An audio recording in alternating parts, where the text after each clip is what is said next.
حسن صاحب، اخباری خبر کے مطابق آڈیٹر جنرل آف پاکستان کے توشہ خانہ کے خصوصی آڈٹ کی وجہ سے مسائل کا انبار سامنے آ گیا. قواعد اور اصولوں کی خلاف ورزی کی گئی. نیلامی سے لے کر تحائف کی رسیدیں جمع کرانے تک کچھ ٹھیک نہیں. آڈٹ سفارش کرتا ہے کہ حقائق جاننے کے لیے انکوائری کرائی جائے اور اختیارات کے بے قاعدہ اور غیر مجاز استعمال میں ملوث افراد کا پتہ لگایا جائے. 35 سال سے لکھ رہا ہوں یہی جملہ. پچھلا سوال ہے یہ پچھلے سوال کی ہی کنٹینیوٹی ہے. یہ اشرافیہ ہے تمہاری. یہ خبر آئی ہے آڈیٹر جنرل. پہلے کتنے پھردا سی ہے.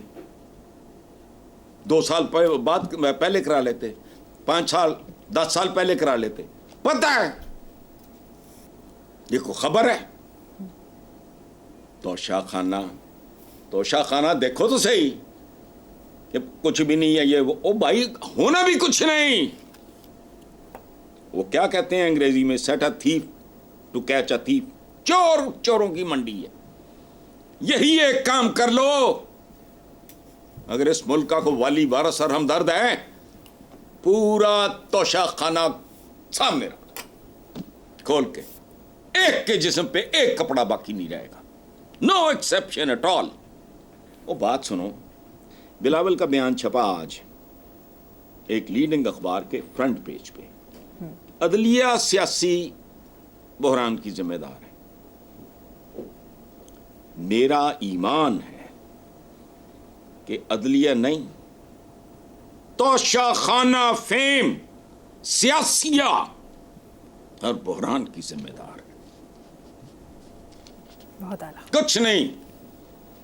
اس ملک میں کچھ 150 بندہ ٹنگو نہ ذرا, اندھے ہیں, ثبوت نہیں,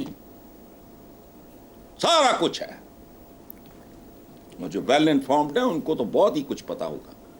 کلام فضول باتیں. توشہ خانہ پہلے نہیں پتا تھا.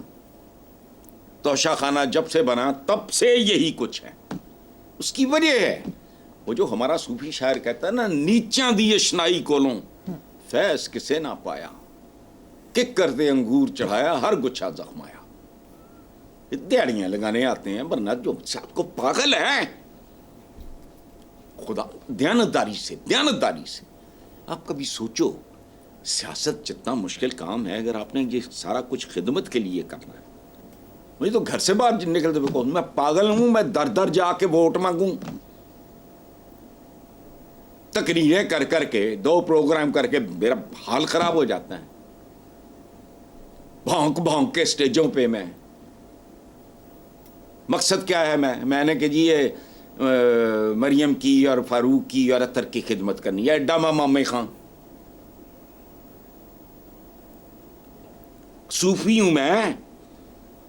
کرنے کیا آتے ہو تم؟ مجھے پرویز مشرف صاحب کے زمانے کا, میں وہ مر گیا اب بندہ, اس کا فون آیا کہ حسن بھائی مبارک ہو. وہ میں نے کہا جی اچھا, خیر مبارک کس بات کی؟ کہندا تواڈے بھرا دی گڈی نو بھی ٹاکی لگ گئی. مجھے اس بات ہی نہیں سمجھ آئی. پتہ مطلب کیا تھا؟ پاکستان کا جھنڈا اس کو وزارت ملی تھی. ٹاکی, یہ وہ مینٹیلٹی ہے. نیکسٹ خبر پہ چلتے ہیں صاحب. پچھلے دنوں چیئرمین وابڈا lieutenant general retired Sajjad Ghani کے حوالے سے بیان رپورٹ ہوا کہ آئی پی پیز معاہدوں پر نظر ثانی ممکن نہیں تو مہنگی آئی پی پیز خرید لیں. یہ اٹس اے بریلینٹ آئیڈیا. بظاہر تو خیال اچھا ہے. میں تو اس دھندے اور کام سے واقف نہیں ہوں, لیکن بظاہر ایک لے مین کے طور پہ مجھے تو بات اچھی لگی. لیکن کیا یہ اپنی جائیدادیں بیچ کے خریدیں گے کہ عوام کو بیچیں گے؟ پھر مجھے یہ بتاؤ بس. عوام کو بیچیں گے تو زندہ بیچیں گے. وہ غلاموں کی منڈیوں کا تو رواج نہیں ہے. کیا مطلب خرید لیں؟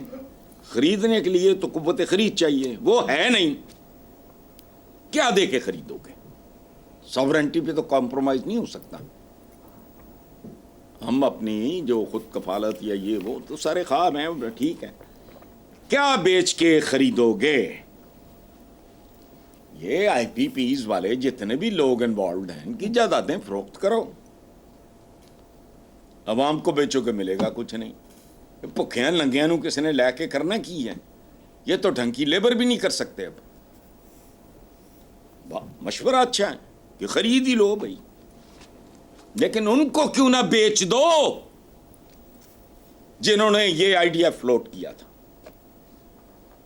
یہ پتہ کیسی بات تھی کہ جی لوڈ شیڈنگ ہو رہی ہے. بھائی میں کہہ رہا ہوں مجھے بہت تکلیف ہو رہی ہے, تو تکلیف سے نجات کے لیے میری گردن کاٹ دو.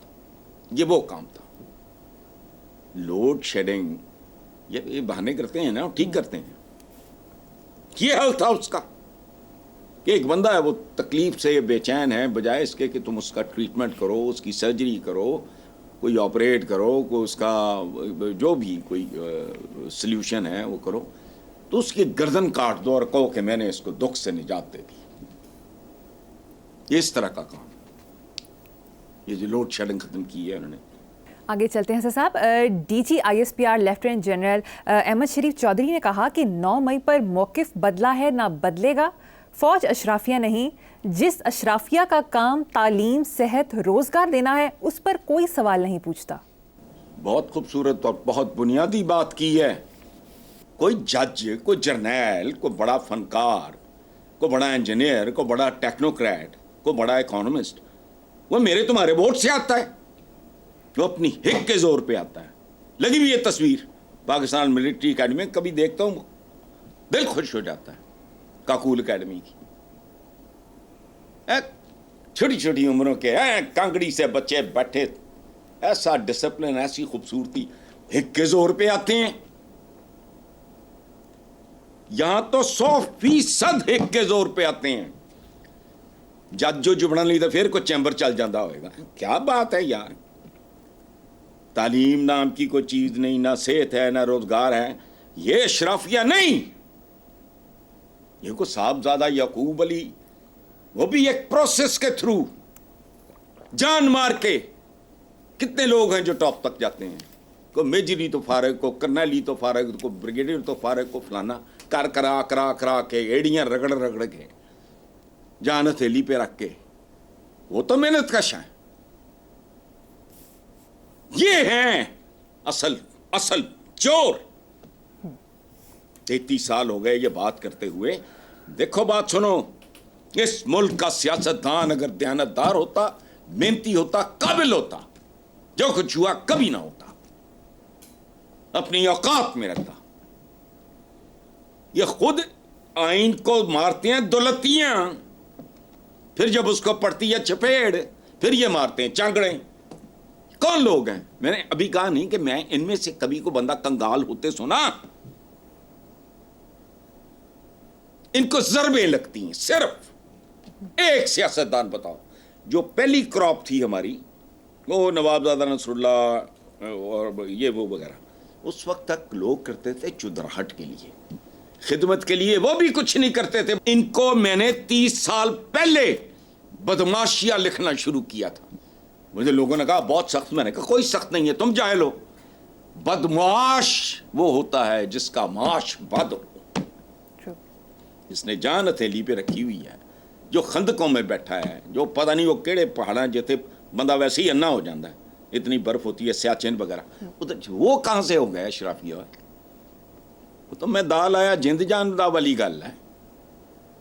اور عوام کا کلیم صرف ایک پہ بنتا ہے جس کو وہ ووٹ دیتے ہیں, باقی تو اپنی طور پہ. صادقین بی بی تو ووٹ دیتا سی, احمد ندیم قاسمی, فیض احمد فیض, منیر نیازی. اس ملک کا کوئی بڑا قابل ذکر آدمی, یہ جو ابھی ارشد ندیم ہو رہی ہے آج کل, 6 مہینے بعد کسی کو نام نہیں یاد ہونا اس کا, اسی طرح کے لوگ ہیں. یہ ووٹ لے کے اس کو تمغہ ملا وہاں. نو, میرا کسی پہ کوئی کلیم نہیں ہے. کوئی جج بھی اگر خائن ہے تو میرا کوئی کلیم نہیں. اس کے لیے بد دعا ہو سکتی ہے, میرا دعویٰ نہیں ہے اس پہ. میرا دعویٰ ہے اس بدبخت پہ جو میرا ووٹ لے کے آ کے مجھے بیچتا ہے. اور دوسری بات, اس ملک میں جو ہوا کبھی نہ ہوتا, یاد رکھنا. اگر یہ ایک کمیونٹی پولیٹیشنز کی, انڈیا کے کسی پولیٹیشین کا میں نے نہیں سنا اس نے باہر جا کے محلات خریدے ہوں. ادھر زیر زمینہ بات سنو, ایک صبح میں نام نہیں لیتا، اس کے سگے بھائی بتایا کہ میرے سگے بھائی کی ہم نے ایک جیسی جائیداد شیئر کی، ہمیں ورثے میں ملی، اور میں زیادہ تفصیل میں نہیں جاؤں گا۔ اس نے کہا اس کے 9 ملکوں میں گھر ہیں۔ تو میں نے پوچھا اچھا 9 ملک تو اس قابل ہے ہی نہیں ہے دنیا میں جن میں بندہ گھر رکھے، اپنی اپنی پسند ہوتی ہے۔ تو اس نے کہا موراکو میں بھی ہے۔ اب بتاؤ تو کوئی بات ہے؟ اشرافیہ ڈیفینیٹلی نہیں ہے، اشرافیہ یہی ہے جو عوام کے نمائندے کہلاتے ہیں اور درندے بن کے ان کو کھاتے ہیں۔